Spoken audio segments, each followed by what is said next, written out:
Really important is choosing your gear properly. So we talked a little bit about the basket and having a float. It's good to have your float attached and then attach it to yourself so it doesn't float away.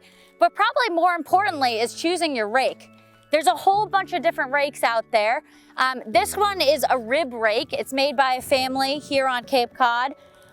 Pretty strong rake. They last a very long time. And we call this just your standard basket rake.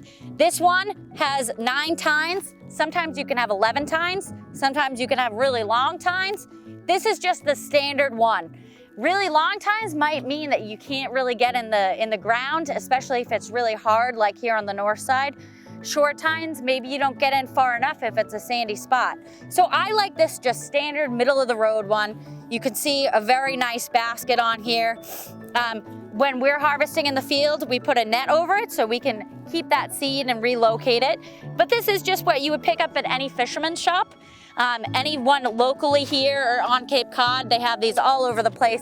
Even sometimes hardware stores have them. But there are different kinds of rakes as well. This one has a pretty long handle.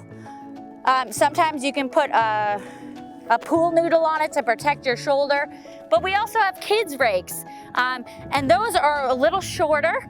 They have a smaller basket here, so it might only be about 2/3 of the size.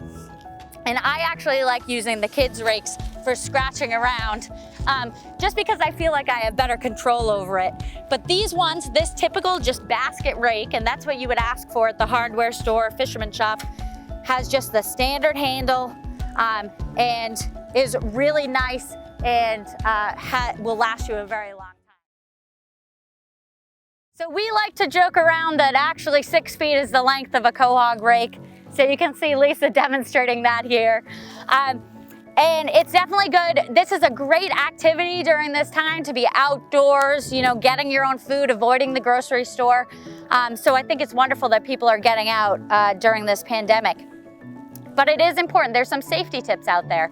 So first of all, you should always be going shellfishing with a buddy, especially if you're wearing waders like we are. It can be very dangerous if you fall in and your waders can fill up with water.